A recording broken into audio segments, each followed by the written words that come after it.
Bonsoir à tous, ravi de vous retrouver sur Monaco Info. Dans cette édition, nous mettrons en lumière l'entrepreneuriat chez les jeunes. Notre premier invité sera Fabrice Marquet, le créateur de The Foundry. Après avoir porté sur les fonds baptismaux Monacotech, l'incubateur et accélérateur de start-up monégasque, il s'est lancé dans une nouvelle aventure avec 6 associés pour poursuivre cette mission d'accompagnement des jeunes entreprises à fort potentiel. Nous rencontrerons également le jeune Arthur, originaire lui aussi de la région. Il a créé la marque de maroquinerie Bob Carlton. Il nous mettra lui l'eau à la bouche avec de jolis mots, ceux de grands auteurs français. Jérôme Pouli, sociétaire de la Comédie Française, nous racontera comment lui est venue l'idée du spectacle La cuisine des auteurs, qu'il s'apprête à jouer dans quelques minutes, place d'Armes, à l'occasion du 50e anniversaire du Fort Antoine. Une idée de sortie pour le week-end au chapiteau de Fontvieille, le salon Art 3F, le salon international d'art contemporain. Mais pour débuter cette édition, le point info avec vous Frédéric Hélion. Bonsoir Patricia, bonsoir à tous. On commence ce point info par une modification du comptage journalier concernant le coronavirus pour se conformer aux pratiques adoptées par l'Organisation mondiale de la santé et par les autorités françaises. Le bilan journalier fera désormais la distinction entre les personnes résidentes et non résidentes touchées par le coronavirus. Jeudi soir, le bilan sanitaire de la principauté s'élevait à 102 personnes résidentes et 48 non résidentes touchées par le coronavirus. Le total des personnes guéries était de 82 patients résidents et 33 non résidents. Une information qui va ravir les amateurs de football à Monaco. Oui, Monaco Télécom a trouvé un accord avec Mediapro pour la diffusion de Téléfoot, la nouvelle chaîne où seront retransmis les matchs de Ligue 1 sur sa box. Le championnat débute ce week-end avec la réception de Reims, dimanche à 13h au Stade Louis II. Alors ne tardez pas à vous présenter à la boutique Monaco Télécom, à aller sur le site internet pour connaître les modalités, consulter les offres et pouvoir voir via votre box tous les matchs de l'AS Monaco cette saison en Ligue 1. Pour ceux qui préfèrent aller voir le match au stade, la billetterie en ligne est ouverte. Contrairement à certains matchs de la première journée de Ligue 1, le public est autorisé pour cette rencontre face à Reims, mais avec des conditions sanitaires très strictes à respecter, des conditions à retrouver sur le site officiel de l'ASM. Sachez d'ailleurs qu'un cas de Covid-19 a été détecté au sein du groupe professionnel. Le joueur a été isolé et se trouve sous la supervision du staff médical. Le concours de création d'entreprise de la Jeune Chambre économique de Monaco fête ses 25 ans, Frédéric. Effectivement, Patricia, depuis 1995, la JCE récompense chaque année, à travers ce concours, 3 entreprises immatriculées à Monaco ou qui le seront dans les 12 mois suivant la récompense. Avec différents prix, le premier lauréat remporte le prix du gouvernement et reçoit 40 000 euros. Le deuxième lauréat est lui récompensé par une dotation de 21 000 euros pour le prix de la JCEM. Et enfin, le gagnant du prix Coup de cœur Athos reçoit 5 000 euros. Depuis le mois de mai et jusqu'au 31 août, les entrepreneurs âgés de 18 à 40 ans peuvent déposer leur dossier sur le portail de la manifestation. Pas de temps à perdre donc si vous souhaitez participer. Et c'est justement un jeune entrepreneur monégasque prometteur que nous retrouvons. Après des études d'ingénierie et une belle expérience à l'étranger, Fabrice Marquet est rentré au pays où il a supervisé et accompagné le lancement de Monacotech, l'incubateur de start-up Made in Monaco. Au début de l'année, il s'est lancé dans une nouvelle aventure en créant The Foundry. Bonsoir Fabrice Marquet. Bonsoir Patricia. Avant de nous expliquer ce qu'est le cœur d'activité de The Foundry, vous avez ouvert en janvier dernier cette entreprise. 2 mois après, la crise sanitaire a débuté avec les conséquences que l'on connaît. Cela a compliqué ce lancement ? Pas vraiment en fait. Je pense qu'en fait la crise sanitaire a été malgré tout un vrai accélérateur de changement. Et la définition d'entrepreneur, c'est quelqu'un qui est capable de transformer des problèmes en opportunités. Et on peut dire qu'aujourd'hui, il n'y a jamais eu autant d'opportunités à saisir. Alors parlons de The Foundry. Qu'est-ce qui a motivé cette décision de vous lancer ? De quel constat êtes-vous parti ? Effectivement, le constat qu'on a fait, c'est vraiment d'identifier une énorme lacune dans le marché de comment on accompagne des startups à se développer. Et finalement, c'est assez ironique de voir que ce monde de l'innovation, finalement, le modèle n'a pas vraiment changé depuis la bulle de l'Internet des années 90. On a d'un côté des investisseurs qui fournissent le carburant nécessaire, mais qui n'ont généralement pas le temps de s'impliquer auprès de ces sociétés. Et finalement, de l'autre, des structures d'incubation, accélération sont plutôt destinées à des primo-entrepreneurs qui sont là pour apporter de la valeur, mais donner des bases de structuration business, etc. mais pas forcément les moyens de transformer ces idées en succès commerciaux mondiaux. Voilà. Pour bien comprendre, pour imager cela, vous avez une jeune pousse, une start-up qui sort de terre, et vous fournissez l'engrais pour qu'elle s'épanouisse? Oui, c'est ça, l'engrais, en fait, le vrai problème d'une start-up, c'est l'urgence. Elle n'a pas de temps à perdre. Et le problème, c'est que la plupart des acteurs avec lesquels elle est obligée de travailler, que ce soit des acteurs du privé ou du public, ils ne partagent pas vraiment le même sens de l'urgence. Et du coup, en fait, nous, on les aide vraiment à la fois parler le langage et de se structurer pour donner confiance à ces acteurs-là, mais également de parler aux bonnes personnes pour pouvoir exécuter le plus vite possible et pas perdre de temps. Vous accompagnez les entreprises dans la phase business et sur du long terme? Sur toute la longueur, en fait. Il y a 2 sociétés qu'on est en train de créer à Monaco aujourd'hui, donc depuis vraiment zéro, jusqu'à des sociétés qui ont déjà des revenus et qui sont vraiment en phase d'internationalisation. Aujourd'hui, vous avez combien de sociétés au total et dans quel type d'activité? Aujourd'hui, on est actionnaire dans 11 sociétés. Du par le profil des cofondateurs déjà, on a une grosse thématique autour de la santé, de la donnée, de l'intelligence artificielle. La santé connectée? Oui, santé connectée, la donnée, la protection, la monétisation éthique des données de santé, qui est aujourd'hui une énorme problématique. On a une société canadienne qui fait ça très très bien. On a aussi un autre pendant qu'on ouvre sur le sport, l'innovation dans le sport. Mais encore une fois, on a d'autres sociétés qui sont dans la réalité virtuelle, dans les véhicules connectés, les véhicules autonomes, etc. Compte tenu de la crise, est-il plus difficile aujourd'hui de trouver des financements? Alors, oui et non, et c'est toujours pareil, c'est un peu difficile de faire des généralités. Aujourd'hui, je pense encore une fois, il y a beaucoup d'acteurs qui se sont mis à comprendre que finalement, il n'y avait que par la création de valeur sur le long terme qu'on pouvait avoir des retours financiers intéressants en fait. C'était quelque chose qui était déjà le cas avant la crise sanitaire, parce qu'on voyait justement, ne serait-ce que la chute des taux d'intérêt qui sont passés négatifs, etc. Aujourd'hui, posséder de l'argent, ça devient compliqué, et trouver des bons investissements qui fournissent un retour, c'est compliqué. Donc la start-up a toujours été très attractive. Après, c'est des bestiaux un peu particuliers, et les gens ne savent pas trop justement comment interagir avec eux, que ce soit des grandes entreprises, etc., ou des investisseurs, c'est un peu la même problématique. Voilà. Fort de toute cette expérience que vous avez emmagasinée au cours des dernières années, quel conseil donneriez-vous à un jeune entrepreneur qui a une idée de start-up et qui souhaite se lancer aujourd'hui? S'entourer de la bonne équipe. C'est vraiment le point fondamental du business, c'est l'humain. C'est d'avoir des personnes, les bonnes personnes, les intéresser sur le projet pour aligner les intérêts et foncer et surtout ne pas perdre de temps. Cette fonderie, Fabrice Marquet, vous n'imaginiez pas la lancer ailleurs qu'à Monaco? Ah non, non, c'est sûr. Monaco, c'est chez moi, c'est mon pays. J'ai envie de créer de la valeur pour mon pays indirectement déjà par le succès qu'on aura qu'aura notre entreprise. Mais je pense aussi effectivement que l'innovation doit être une composante essentielle de la stratégie de Monaco pour sa vision du futur. Fabrice Marquet, le créateur de The Foundry, merci d'avoir été notre invité sur Monaco Info. Merci beaucoup Patricia. Nous restons dans le domaine de la création d'entreprises et de ces jeunes qui n'hésitent pas, malgré le contexte, à aller de l'avant. Chaque vendredi, à compter d'aujourd'hui, nous vous proposerons des portraits d'entrepreneurs, parfois tout juste diplômés, et qui lancent leur activité. Coup de projecteur sur le créateur de la marque Bob Carlton, qu'a rencontré Vanessa Dessy. Lancé il y a 2 ans, Bob Carlton French Riviera est une marque de sacs de voyage personnalisables, élégantes et colorées, alliant un savoir-faire français et italien à des matériaux de haute qualité. Le jeune fondateur constate au fil de ses voyages que le marché du bagage est plutôt cloisonné. Je suis parti du constat que sur le marché du sac de voyage, vous aviez d'un côté des fabrications peu qualitatives et de l'autre des marques très luxueuses que beaucoup avaient déjà vues. Et je me suis dit qu'il y avait quelque chose à faire entre les deux, en s'inspirant de ce que j'appelle la belle époque de la Côte d'Azur, les années 60, Grace Kelly, Cary Grant, Alain Delon, cette élégance décontractée qu'on retrouve de moins en moins et que j'ai voulu retranscrire dans le design de mes sacs et aussi en y associant bien sûr les belles couleurs de notre région, colorées, élégants et dynamiques. Avec ses couleurs uniques, ses lieux d'exception, la Côte d'Azur inspire ainsi la marque Bob Carlton.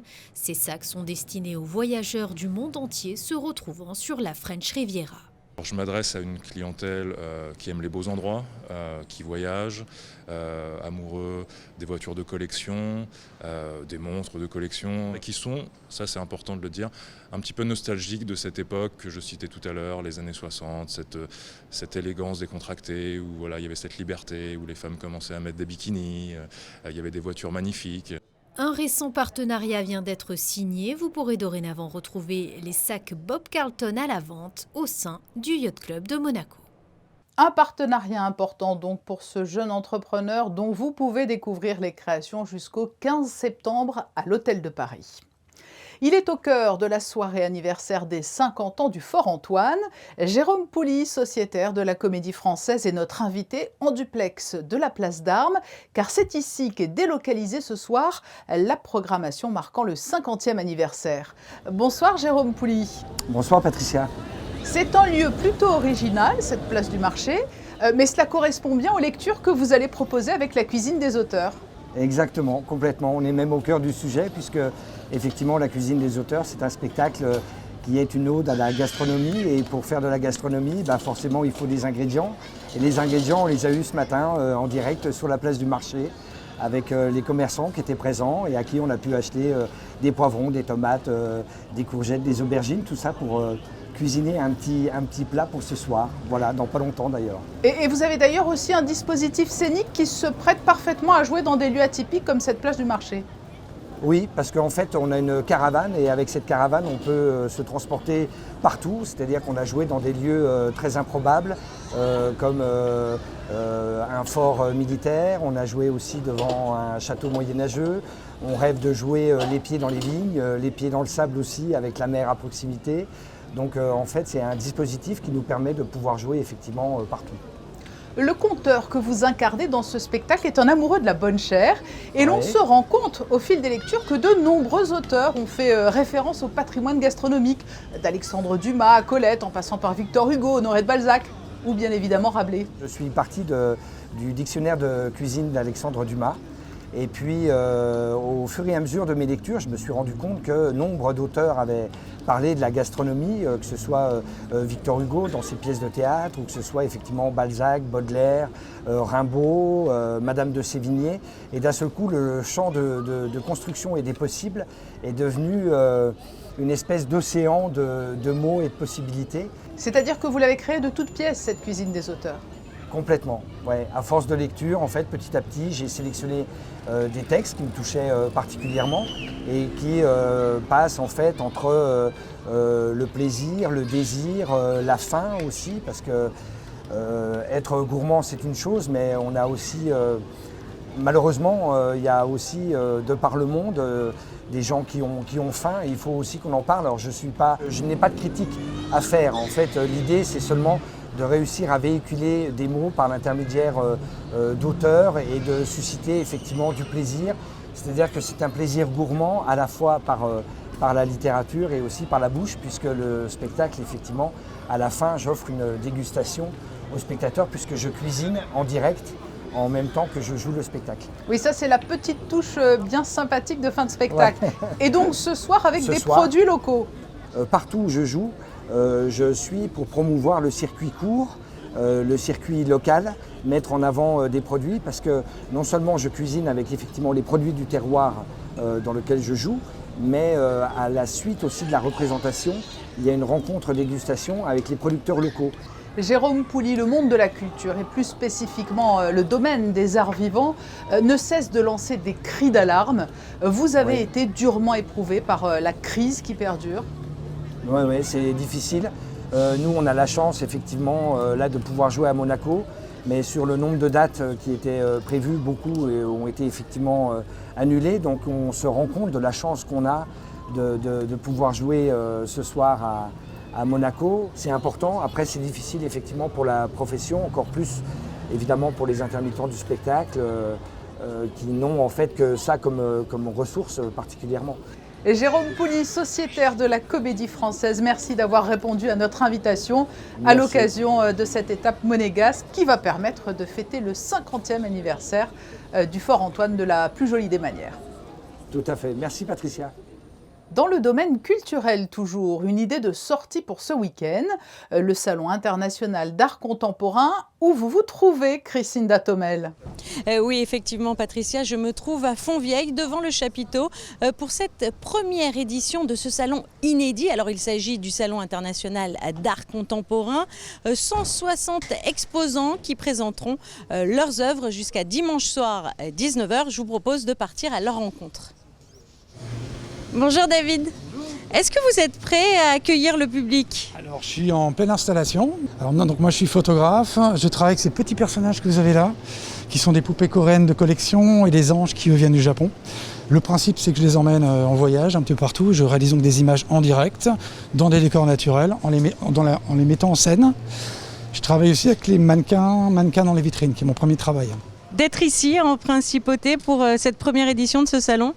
C'est génial, c'est une super opportunité. En plus, j'ai fait un petit tour hier, c'est juste Monaco, c'est incroyable quoi. Alors vous l'avez vu, les artistes se préparent à vous accueillir tout au long de ce week-end. Je vous propose à présent d'aller voir Christol. Christol, bonjour. Alors comment ça se passe? Ça se passe bien, on installe tout doucement. Mes sculptures représentent un tigre humanisé, donc un personnage que j'ai appelé Pacha, et en fait tout mon univers tourne autour de ça. Alors pourquoi Pacha? Alors parce que ce n'est pas un chat justement, et donc c'est un tigre que j'ai souhaité humaniser qui prend différentes tailles, différentes formes. On peut le voir dans des différentes positions, donc c'est pour parler d'égalité en fait. On parle tout le temps d'égalité, sauf que ce n'est pas toujours la vérité. Et donc là justement j'ai associé les animaux avec l'être humain, et que je représente sur un baril pour celle-ci qui a été ma première, qui était censée représenter la pollution. Un salon vraiment à venir découvrir de toute urgence. De nombreux univers sont présentés, Patricia. Le prix de l'entrée est à 10 €. Elle est gratuite jusqu'à 18 ans. Voilà qui est précis, et c'est donc jusqu'à dimanche soir sous le chapiteau de Fontvieille. Nous retrouvons Frédéric Hélion pour les informations pratiques, et pour débuter, ce rappel concernant les tests de dépistage au coronavirus à Monaco. Oui, vous pouvez faire 2 types de tests en principauté. Le premier est le test TROD, avec le prélèvement d'une goutte de sang au bout d'un doigt, un test rapide que vous pouvez effectuer chez votre médecin traitant, un infirmier libéral ou un pharmacien habilité. En ce qui concerne le test PCR dans le nez, une grande différence à noter. Il est obligatoire d'avoir une ordonnance pour pouvoir l'effectuer chez votre médecin traitant ou au centre médico-sportif, par exemple. Enfin, cette jolie initiative de la part de l'AS Monaco Basket à destination de ses supporters. Oui, chaque abonné pour la saison 2020-2021 recevra un masque unique aux couleurs de la Roca Team, à l'occasion d'assister au match dans le respect des conditions sanitaires, en toute sécurité et avec style. Je vous rappelle qu'avant la reprise de Jeep Elite fin septembre, la Roca Team disputera plusieurs matchs amicaux, le 1er septembre à Antibes, les 4 et 5 septembre à Fos contre Dijon et Fos-sur-Mer, puis une tournée en Allemagne contre le Bayern Munich le 12, Ulm le 14 et Bamberg le 16 septembre. Oui, nous suivrons avec attention bien sûr les premiers pas de cette équipe qui a été très largement renouvelée. C'est l'heure du best-of des réseaux préparé par Laura Woodruff, un best-of en musique et en rythme.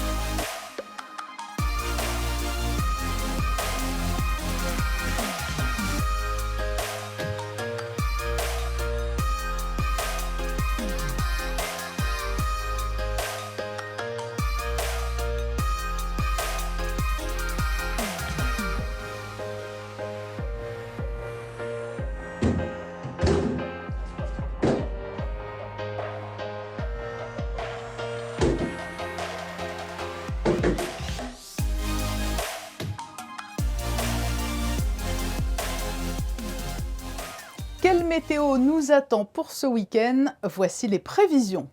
Un grand soleil tout au long de la journée, pas un nuage dans le ciel, bref, une vraie journée d'été. Patricia, il fera encore chaud avec 22 degrés le matin et 28 l'après-midi.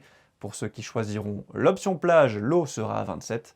Le soleil se lèvera à 6h41 pour se coucher à 20h24.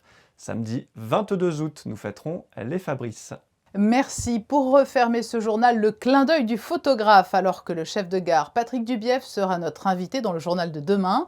Mickaël Alési s'est rendu dans ce lieu de passage particulièrement fréquenté en cette période estivale. Rendez-vous donc demain soir, 19h sur Monaco Info. Très belle soirée à tous.